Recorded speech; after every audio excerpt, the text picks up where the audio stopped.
6 month pregnant है और क्या आप भी ये सारी गलतियां करते हैं? क्या आपको पता है कि आपको अब क्या करना है? आपके सेकेंड सेमेस्टर में अब आपको अपनी केयर कैसे करनी है? ऐसा क्या क्या करना है जिससे कि आपको बहुत ज़्यादा रिलीफ और आपके बच्चे को भी बहुत ज़्यादा आराम मिले? क्या आपको ये चीज़ें पता है? नहीं पता है तो चलिए आज आपको इसी समय में क्या जानने की ज़रूरत है ये सब मुझसे जान लीजिए।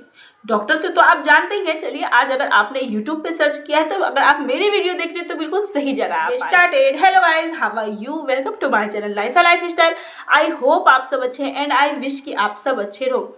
सो गाइज हमेशा हमें फर्स्ट सेमेस्टर में तो जैसे तैसे चला ही जाता है, हमें कुछ समझ में नहीं आता है फिर भी चला ही जाता है। इस टाइम ऐसा होता है कि हमें उल्टी आती है, गैस की प्रॉब्लम होती है, सब कुछ होने लगता है। बट जो सेकेंड सेमेस्टर है जो कि हमारा स्टार्टिंग हो जाता है 3 से 6 मंथ और 6 से 9 मंथ का जो सेमेस्टर होता है, आई थिंक ये थर्ड सेमेस्टर होता है। जो एक तीन सेमेस्टर थर्ड सेमेस्टर होता है। एक फर्स्ट सेमेस्टर जो 0 से 3 मंथ का होता है, सेकेंड सेमेस्टर जो 3 से 6 मंथ का होता है और थर्ड सेमेस्टर जो 6 से 9 मंथ का होता है। तो आपका अब थर्ड सेमेस्टर चल रहा है और अब हमें समझ में नहीं आता है कि अब हमें क्या करना है, कैसे अपनी केयर करना है, कैसे हमें अपना ख्याल रखना है, अपने बच्चे के केयर कैसे करना है और हमें किन किन किन बातों का ध्यान रखना है। तो बात बस इतनी सी ही है। तो सबसे पहली चीज़ कि हमें अब जो हमारा थर्ड सेमेस्टर स्टार्ट हो गया है तो हमें सबसे पहले अपने खान पान में ध्यान देना है। अब हमें आयरन, कैल्शियम, पौष्टिक आहार लेना है जिसमें कि आयरन कैल्शियम से भरपूर वाला खाना लेना है। क्या क्या लेना है मैंने ऑलरेडी वीडियो बना रखी हूँ कि प्रेगनेंसी में क्या क्या खाना है। बट अब हमें पूरा अपना केयर करना है, खान पान में बिल्कुल ध्यान देना है। कैल्शियम, आयरन, प्रोटीन इन सबसे भरपूर आहार अब लेना है और अब ज़्यादा से ज़्यादा पानी पीना है क्योंकि थर्ड सेमेस्टर चल रहा है। तो आपको ये ध्यान रखना है कि अब हमें ज़्यादा से ज़्यादा पानी पीना है। दूसरी चीज़ है कि अब हमें टहलना ज़्यादा है। 20 से 30 मिनट जहाँ हम टहलते थे, अगर आपसे हो सकता है तो थोड़ा सा और ज़्यादा टहलिए। आपको हमेशा अब कुछ भी उल्टी पुल्टी खाना नहीं खाना है कि आप कुछ भी खा लेते थे, नहीं। बहुत सोच समझ के खाना खाना है। आपको इसमें अंडा शामिल करना है, दूध शामिल। आपने अगर ये सब कर रखा है तो बहुत बेस्ट है। आपको पानी पीना है, अधिकतर पानी पीना। अब जहाँ आप 1 लीटर पानी पी रहे थे आप कोशिश करिए कि 1 से 2 लीटर पानी आप आराम से पी लें। चलने की कोशिश करिए, टहलने की कोशिश, क्योंकि थर्ड सेमेस्टर एक ऐसा सेमेस्टर होता है जिसमें हमारे बच्चे को नीचे आने में बहुत ज़्यादा हेल्प मिलती है। तो ये चीज़ हमें खान पान में ही डेवलपमेंट करता है कि अगर हमारे बच्चे पे जो भी हमें चाहिए कि हमें नॉर्मल डिलीवरी हो तो हमें ज़्यादा से ज़्यादा टहलना पड़ेगा, ज़्यादा से ज़्यादा पानी की मात्रा पीनी पड़ेगी। और मैं आपको एक सीक्रेट बताती हूँ, अगर आप इस सेमेस्टर में चले गए हैं तो आप थोड़ा घी भी खाइए, घी की मात्रा को बढ़ाइए।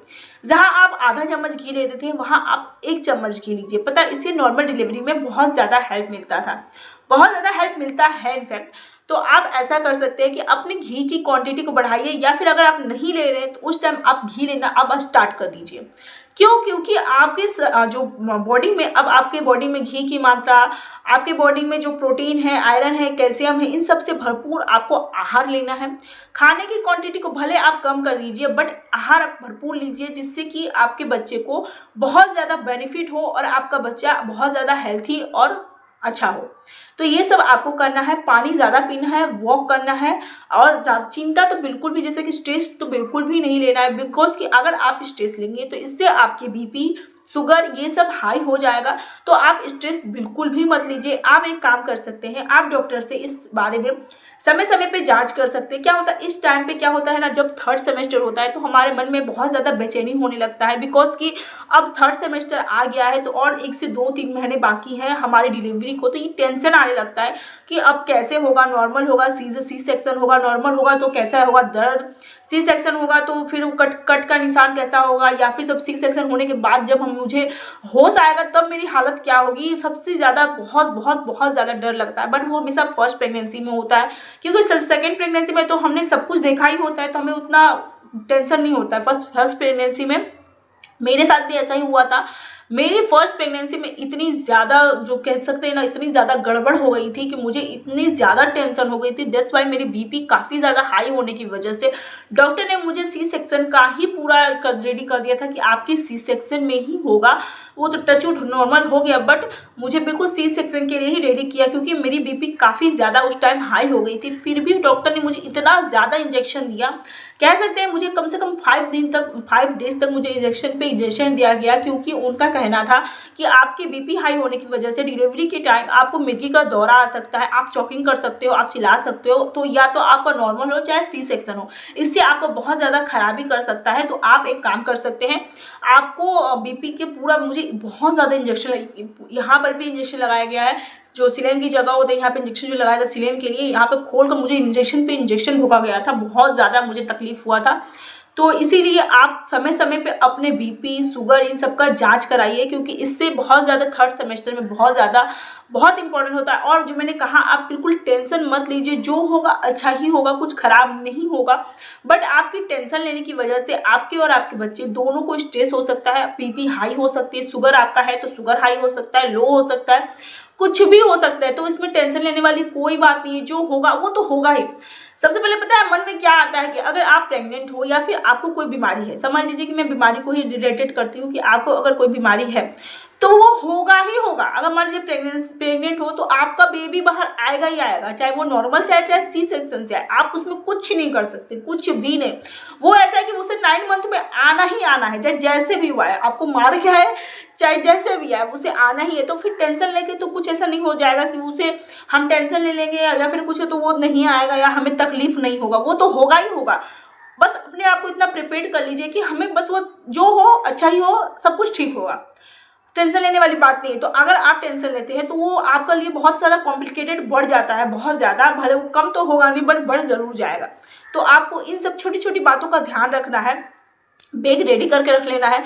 6 मंथ में होने के बाद जब आपका थर्ड सेमेस्टर स्टार्ट हो जाता है, बैग पहले से ही बैग करके आप रख लीजिए, क्योंकि कभी कभी अर्ली प्रेगनेंसी भी किसी का डिलीवरी भी हो जाता है, जैसे कि किसी का 7 मंथ में, किसी का 8 मंथ में। और हाँ, इस टाइम में आप ज़्यादा थोड़ा सा रिलैक्स करिए, थोड़ा आराम करिए, भारी सामान बिल्कुल नहीं उठाइए। इस टाइम में इतना कुछ करने से ना बहुत ज़्यादा रिस्क भी होता है। तो इस जो थर्ड सेमेस्टर होता है, आप अपने आप को थोड़ा सा रिलैक्स फील कराइए। हाँ, ये नहीं कह रही कि काम करना बंद कर दीजिए, चलना बंद कर दीजिए, नहीं, ये काम करना नहीं बंद करिएगा, चलना बिल्कुल मत बंद करिएगा। खान पान में कमी हो जाएगा पर प्रोटीन सामान लेना बिल्कुल कम मत करिएगा। दवा टाइम पे, एकदम टाइम पे लेना है। मैंने दवा का भी एक सेपरेट वीडियो बना दिया है, आप जाकर वहाँ से चेकआउट कर लीजिएगा। दवा भी आपको एकदम टाइम पे लेना, वो इधर उधर बिल्कुल नहीं करना, ये सारी चीज़ आपको ज़रूर करना है। जो आपका आयरन की दवा है, कैल्शियम की दवा है, फोलिक एसिड की दवा, ये और भी ज़्यादा आपको आराम से लेना है। मल्टीविटामिन है, प्रोटीन पाउडर जैसे कि मदर होलिस ले रहे हैं या फिर कुछ भी ले रहे हैं, ये आपके बच्चे के लिए काफ़ी ज़्यादा बेनिफिट होता है। तो इसे मिस तो बिल्कुल मत करिएगा, बिल्कुल भी नहीं। ये आपको और आपके बच्चे दोनों को काफ़ी ज़्यादा हेल्प कर सकता है। तो अगर आपको मेरी वीडियो अच्छी लगी हो, हेल्पफुल लगी हो, तो एक लाइक, शेयर, सब्सक्राइब जरूर करिएगा। Thank you.